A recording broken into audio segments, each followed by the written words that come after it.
This is a book illustration I created for an anthology called Crux, published by Meridian Australis. And I wanted to talk a bit today about how I started with this initial sketch and how I got through to this finished illustration. So what I do first is I print out the short story old style and mark it up and make notes and scribbles and start highlighting a few things that jump out at me. And I do this a few times. As I'm reading through, I create this kind of very messy looking mind map kind of thing and write down some of the words and ideas that jump out either of my brain or from the text. So things like apertures and sub-basements, they're very visual for me. Words like furtive I find really quite evocative, inexplicable, maze, and so on. And some of the very initial thoughts that came to me were those kind of bombed out images we get of Gaza and places like that on the news. After I've let these ideas settle for a bit, I do some very initial visual research and just get on, very basic things, Pinterest, Google Images, that sort of thing, or perhaps I've got some things in my own photo files that I remember, and start looking at these kind of visual environments about the story, which is very broadly speaking about a bunch of labyrinths that start popping up all over town. Then I print these out, again, old style, on just my old black and white printer, which really helps me kind of crystallise where all the areas of light and dark are and shadows and so on. These are a couple of the very early kind of rough sketches that I had. Thinking of the artist Ian McKay, if that's how you pronounce it, who does these magnificent very rough sketches of kind of architecture crawling their way up a hill and loads of beautiful little details to get into. And the second one that popped up first thing was this memory of a dream I had when I was little about a trapdoor underneath my bed, and you could go into it and explore this whole other universe, and you could come out of it again and people could come out, but it was only accessible in that dream state. So here I am still just doing all this kind of visual research, looking at different labyrinths from art and movies. This one's obviously from the final scenes of the actual movie Labyrinths. Got some great illustrations here. Then I sit down and start working out a few sketches, like how do these kind of bombed out buildings fit together? How do you depict kind of a crushed looking car surrounded by belongings, with a background of all wires and so on, all exposed.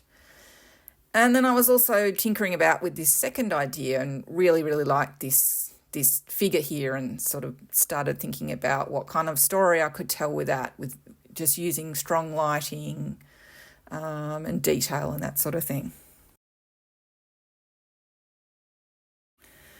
These illustrations kind of got coalesced into three main kind of layout ideas. So in this instance, using the actual specs that were required, which were quite tall and narrow, so book size basically for a book page.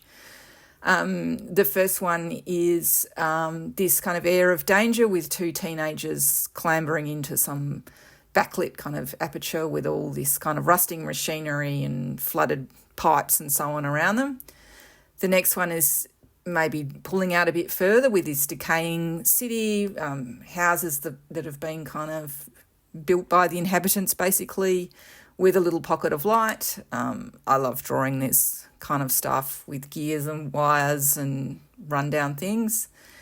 And then the third layout idea was this idea of the little boy looking under his bed with an aperture of kind of light mysteriously appearing under his bed.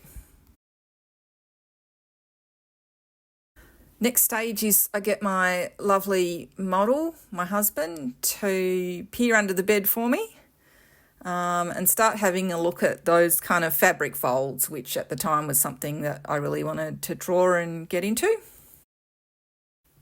And this gets refined into kind of the first sketch, figuring out where everyone sits, which is, do I want the curtain behind him open? And if so, what would we be behind it? What's he kind of looking at?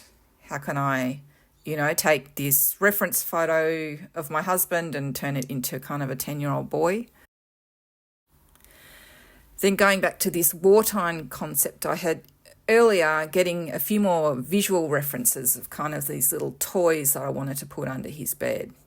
For me, this goes back to, G.I. Joe toys of the 80s and toy soldiers and so on, which I thought would be really nice as a slightly more subtle concept to have casting shadows from underneath the bed. And these get worked up into sketches as well, so I really get to know what I'm actually drawing. Next thing was lighting, which I had sort of going on in the back of my mind for a long time. This is a self-portrait by Jean Giraud, so everyone knows him as Mobius. One of the greats, and I really loved what he did with the lighting here, with just the little oval of light from his desk lamp illuminating his face and his hands and what he's doing, but the rest of it's largely in shadow. Really like that concept. So after that, the next stage is a tonal study, just figuring out where the lightest lights and the darkest darks are, and starting to pull more of those details in, and exactly how that shaft of light coming in from under the floorboard kind of interacts with all the little bits and pieces around it, the chest of drawers, the hand, the face. I really wanted that focus to be, around the side of his head with the strongest light right underneath the bed. Then we go to, yet another drawing. So this is the final version that gets put onto the light box with another piece of paper over the top and traced off. So you could see all those tonal studies get pulled back again, and I keep that image beside me while I'm working. And this is also kind of a non-destructive way to work. So there's no pencil that needs to be rubbed out. You can go on a separate bit of paper. I can put white out on it or whatever. And I can still keep this pencil drawing underneath intact. And there you have it. This is the final inked drawing, all done with one fountain pen. Maybe I used a bit of texture on the curtains there. And you can see those really strong blacks coming through in the shadows that are around the G.I. Joe kind of characters. And I've added a poster there saying Labyrinths for All, which is the title of the short story. And this also came halfway through a few more lighting details illuminating the feet. You can see the soles of the feet where maybe there's a tiny gap in the curtain. And then to the left of the curtain, you can see there's just a little pocket of light coming in across the bricks. And those kind of things are, I'd say, happy accidents that happen as I'm working.